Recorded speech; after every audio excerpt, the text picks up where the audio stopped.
Hi, we are group of 5 and we will be presenting about the pharmacological treatments of dementia on cholinesterase inhibitors and their medication study. Let me introduce my team member first. My name is Nursyada Abdul Murad and I will be covering about the mechanism of actions of the medications. Next, we have Nur Adawadina binti Hamri who will discuss about the definitions.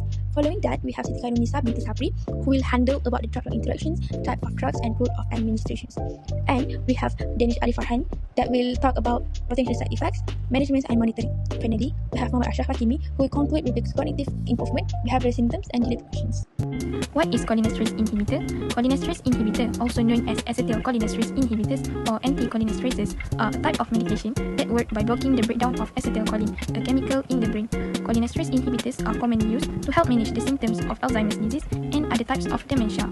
Normally, acetylcholine is broken down into two smaller components, acetate and choline. However, these drugs prevent that from happening, helping to keep more acetylcholine available in both the central and peripheral nervous systems for a longer period of action.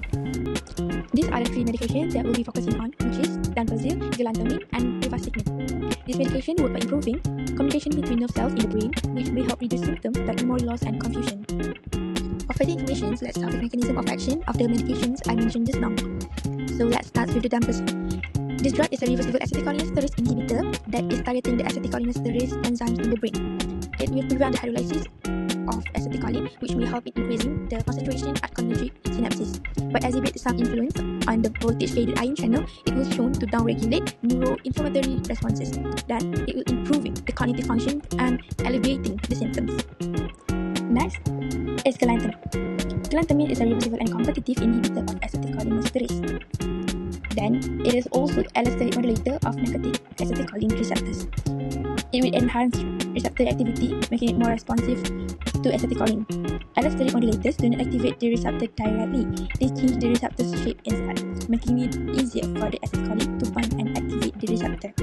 As mentioned on number 3, it will enhancing their response to acetylcholine and promoting further.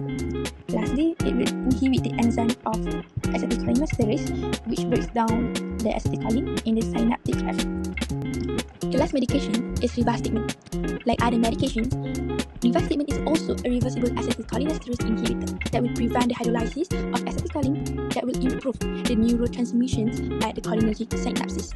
It will inhibiting both acetylcholinesterase and butyrylcholinesterase that will lead to increase the level of acetylcholine in the brain. And lastly, it will enhance cholinergic function that is crucial and cognitive processes. For my part, I will talk about cognitive improvement, behavior management, and delay progression. First, what is cognitive improvement? By a definition, it also known as cognitive enhancement. It can involve improving internal or external information processing system. For more information, cognitive improvement can be achieved through a variety of means, including pharmaceutical, nutrition, physical exercise, sleep, meditation, strategies, computer training, and brain stimulation. To improve, improving your cognitive connection can make you more productive and efficient. Some ways to improve your connection include reducing stress, removing yourself from stressful situations, taking a walk around your workspace, listening to music, exercise or doing yoga, and lastly, practicing meditation. So next, we move to our second topic, which is behavior management. How to manage behavior symptoms. First, we create a calm environment. Reduce stress like loud noise, garish color and mirror can keep the home comforting by reducing clutter and displaying photos. Second, be patient and reassuring. Avoid arguing and try to remain calm and relaxed. Respond to the emotion behind the behavior, not the behavior itself. Third, use simple communication. Provide clear, simple verbal comment and offer choice with no more than 2 options. Avoid negative word and tone. Lastly, consider a schedule. Establish a patient-centered schedule that allows flexibility for the patient preference. Lastly, for my part, which is delay progression. How to delay a progression of dementia? A healthy lifestyle can help delay the progression of dementia. Here are some things you can do to reduce your risk of dementia or slow its progression. First, exercise. A regular physical activity can help prevent, delay or manage dementia. The CDC recommends that adults get at least 115 minutes of physical activity per week.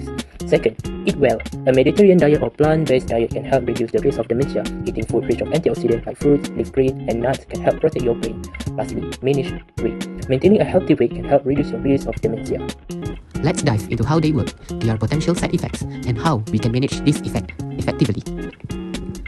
Cholinesterase inhibitor increase acetylcholine level in the brain to enhance memory and cognitive function. While effective, they can lead to several side effects, which we will explore in detail. First, let's look at the neurological side effect. Patients may experience vivid dreams during sleep, insomnia, dizziness, and restlessness. These symptoms occur due to heightened acetylcholine activity in the brain, and they can impact a patient's overall quality of life.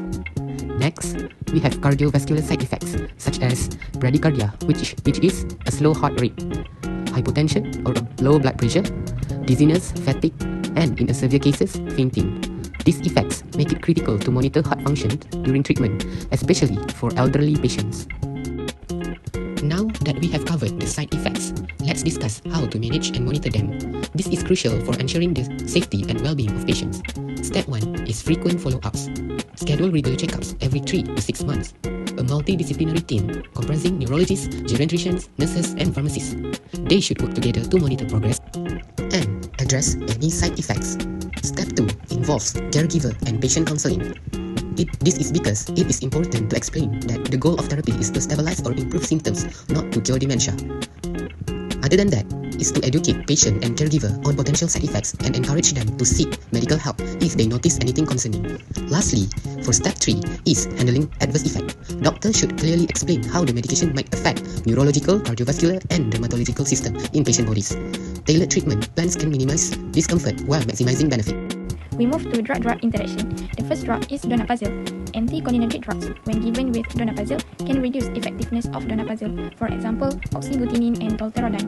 Meanwhile, non-steroidal anti-inflammatory drugs, in combination with donepezil, can increase risk of gastrointestinal bleeding.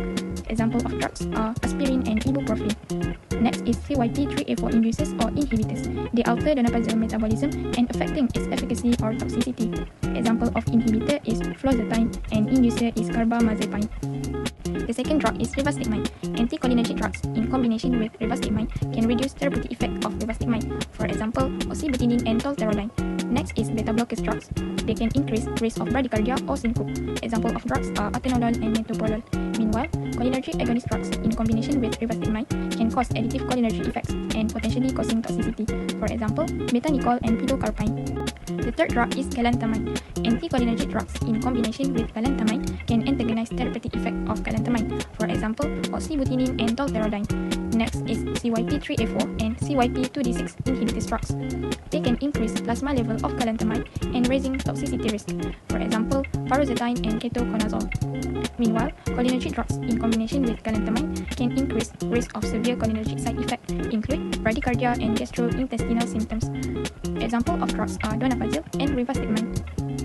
Next, route of administration. In this slide, is shown the two medications that used in manage Alzheimer's disease, which is donepezil and rivastigmine. Let's start with donepezil. Donepezil is available in two routes of administration, which is transdermal route and oral route. The transdermal route used as a patch format, such as Adlarity. This is a convenient option for patients who may struggle with swallowing capsule or tablet. For the oral route, donepezil is available in two forms. The first, we have oral disintegrating tablet, like Docep, and the second, oral tablet, such as Adicep. And it's important to note that this tablet should be swallowed whole and not chew or crush as indicated by the warning label. Okay, now let's look at rivastigmine, which also comes in transdermal route and oral route. Rivastigmine transdermal patch, like a xylem patch, similar to donepezil. This route is also helpful for patients that may struggle with swallowing. In the oral category, rivastigmine offers two options. The first is capsule, such as Azaline, and please take note that this capsule should be swallowed whole and not chew or crush as indicated by the warning label. The second option is an oral solution, also marketed under the Azaline brand, and this liquid formulation is ideal for patients that are unable to take a solid medication. Next, the route of administration for galantamine, also a medication that commonly used in the treatment of Alzheimer's disease. Galantamine is administered via the oral route, and it comes in three forms: tablet, extended release capsule, and oral solution. First, we have the tablet form, and the second, we have the extended release capsule. Please, important to note that this capsule should not be chewed or crushed. The patient must be swallowed whole to ensure the correct release of the drug. And the third form is the oral solution. But how to use the oral solution? The oral solution can be swallowed directly or mixed with a small amount of water or cold fruit juice. One mix, it should be consumed immediately to ensure the medication effectiveness. This is the last part, which is transdermal route. The transdermal route involves administering medication through the skin using specially designed patch. These patches are designed to deliver medication directly into the bloodstream via the skin. Two well-known examples include donepezil, that marketed as Adlarity, and rivastigmine, available as Azaline patch. But how to apply it? The patch is must apply directly to the skin, typically on areas like the back, upper arm, or chest, and to always apply it to clean, dry, and healthy skin. As shown here, it can be placed on the left or right upper arm, the left or right side of the chest, the upper back on either side, and the lower back either left or right. Avoid placing it on irritated or damaged skin. And last for me, it is important to rotate the patch application site to avoid the skin irritation.